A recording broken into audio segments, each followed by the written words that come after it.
Fala pessoal, beleza? Neste vídeo nós veremos como fazer a configuração do TypeRM, o RM que nós vamos utilizar no desenvolvimento da nossa aplicação, e também como nós podemos configurar o banco de dados. Então, vamos lá!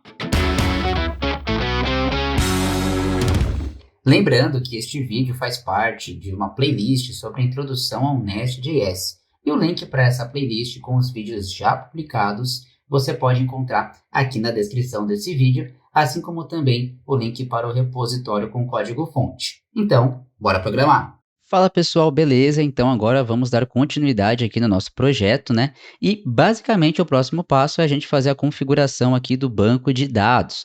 Então, só fazendo uma correção, no primeiro vídeo eu tinha dito que nós iríamos utilizar o MySQL, mas para facilitar a gente vai utilizar o SQLite, pois dessa forma a gente não vai precisar instalar, né, nada externo aí. Vai facilitar para a gente dar prosseguimento aqui no desenvolvimento da nossa aplicação, sendo mais preciso da nossa API, né? E nós vamos utilizar o TypeRM. Então, vamos lá. Eu vou usar de referência um artigo que eu fiz lá no blog da TreinaWeb, então até fica o gancho aqui, né, para você visitar o blog da TreinaWeb. Nós temos diversos conteúdos lá gratuitos, né, tutoriais, dicas, enfim, tá bem legal o blog, tem muita coisa mesmo, de várias tecnologias, mas enfim, sem mais delongas, vamos lá. Já estou aqui, né, na parte onde nós temos o comando para instalar o TypeRM, lembrando que o RM, né, é uma tecnologia aqui que vai facilitar a gente trabalhar com bancos de dados relacionais, utilizando orientação a objetos. Então, show de bola. Vou copiar aqui, vou abrir novamente a aplicação. Veja que eu já estou no diretório, né, tw-todo, e vou colar aqui npm, lembrando que o npm é o Node Package Manager, né, gerenciador de pacotes do Node. O i para fazer a instalação, né, pode ser i ou install, tanto faz. E aqui, @nestjs/typerm, para ele baixar aqui todas as particularidades, né, do TypeRM para o Nest, também o TypeRM e o SQLite 3, que vai permitir que a gente trabalhe aqui com o banco de dados SQLite. Vou dar o Enter.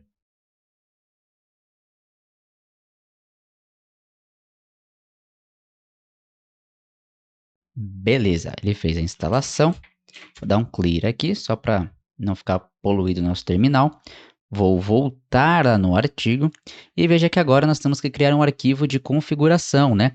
Onde nós teremos então o tipo, né? Veja aqui o tipo, né, do banco. Aqui o banco, no caso db/sql. Aqui o synchronize true. Veja que eu coloquei até uma observação aqui, né? Use synchronize true somente em desenvolvimento. A ideia aqui é que esse synchronize true, sempre que a gente faça alguma alteração nas nossas entidades, mais para frente eu explico um pouquinho melhor isso, mas a ideia é que ele sempre já faça a atualização no banco.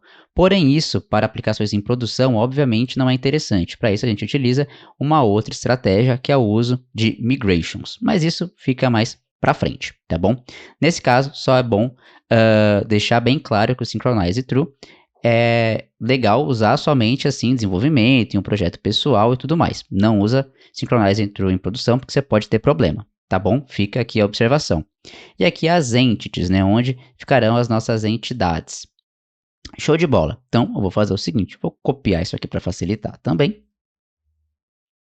Veja aqui também que nós estamos, né, importando o Data Source Options, como o nome diz, né, são aqui as opções de configuração do nosso TypeRM. Então, eu vou, aliás, do nosso banco para o TypeRM, né? Então, vou abrir novamente, vou criar aqui um novo arquivo, que eu vou chamar de ormconfig.ts. Vou colar aqui. Nesse caso, só vou alterar a nomenclatura aqui para ficar orm-config.ts, melhor. Beleza. Aqui eu não preciso nem mudar, na verdade, né? A gente vai utilizar mesmo o SQLite. Database será .db/sql, perfeito. Synchronize true, ok. Vou tirar esse comentário aqui. e temos aqui também as entidades, onde ficarão as entidades, né? Nesse caso, a gente vai pegar então a raiz aqui e vai fazer uma busca para ele considerar os arquivos que finalizam com .entity, .ts ou .js. Vale ressaltar também que aqui não há nenhum espaço, tá? Eu sei que parece bobeira, mas às vezes no costume a gente dá vírgula e faz isso aqui, né? Se a gente deixar com a vírgula e der o espaço, nós vamos ter problema. Então, só para deixar bem claro. Vou salvar. Legal. Você está gostando do que viu até agora? Se você quer se especializar ainda mais no desenvolvimento back-end, a TreinaWeb é o lugar ideal para você. Somos uma escola especializada em formar desenvolvedores. Possuímos mais de 15 anos de experiência no mercado e já formamos mais de 200 mil alunos. Temos formações sobre as principais linguagens e tecnologias e falamos de uma maneira muito mais completa sobre todos os assuntos que você está vendo neste vídeo. Então, clique no link da descrição e faça a sua matrícula. Agora é o seguinte, nós precisamos configurar aqui no nosso App Model, né? Que é onde nós vamos colocar a configuração aqui do TypeRM Model e passar então essas configurações. Vamos lá. Eu vou aqui então em App Model. Aqui no Imports, veja que lá no nosso artigo de referência está aqui, né? Ó, é só ignorar esse User Model, mas nós temos aqui o TypeRM Model for root. Então, TypeRM Model.forRoot. E aqui eu vou passar o config do rmconfig, tá? Só para a gente não confundir, ó, o rmconfig, certo? Que foi onde nós criamos aqui essa constante com as configurações do banco. Show de bola? Legal. Voltar aqui no App Model, vou salvar. Beleza. E aqui eu vou executar agora npm run start. E agora eu só vou adicionar aqui o dev, que é o comando para ele iniciar aqui o watch mode, né? Ou seja, sempre que a gente fizer uma atualização e salvar, ele já vai executar automaticamente a aplicação. Beleza, tá rodando aqui. Show de bola. Olha que interessante. Ele rodou e aqui ele criou então o SQL, né? Porém, veja que a hora que eu clicar aqui, ó, ele está abrindo um arquivo. O ideal é que a gente consiga visualizar o banco de dados para fazer as consultas, para ver se está salvando certinho as informações, né? Para isso, eu vou fazer o seguinte, eu vou aqui nas extensões e vou procurar aqui o SQLite, né? Desculpa, SQLite Viewer. Vou clicar aqui e vou instalar ele. É uma extensãozinha só para a gente conseguir visualizar, né?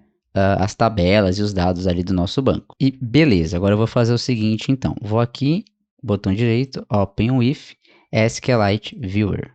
E beleza, veja que ele tem aqui 0 tables, né? A gente não criou nada.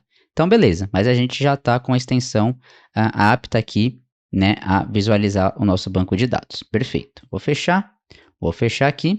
E agora a gente pode criar, então, né, nosso primeiro domínio aqui de tarefas, né, de tasks. E é muito legal, porque nós temos aqui, deixa eu só sair aqui, né, parar nossa aplicação, o Nest CLI que nós instalamos, né, e o interessante é que com alguns comandos a gente pode gerar arquivos, né, e eles já são gerados com os imports necessários e tudo mais. Vamos ver isso na prática que vai ficar um pouco mais fácil de entender. Eu vou dar um nest g res, de resource, né? A gente pode chamar de resource aqui, como na própria documentação do Nest.js ele chama. E aqui eu vou colocar task. E vou dar um enter.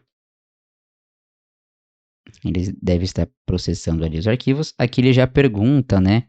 Qual a tecnologia, a camada de transporte, ele diz ali que a gente quer utilizar. Nós vamos utilizar REST API.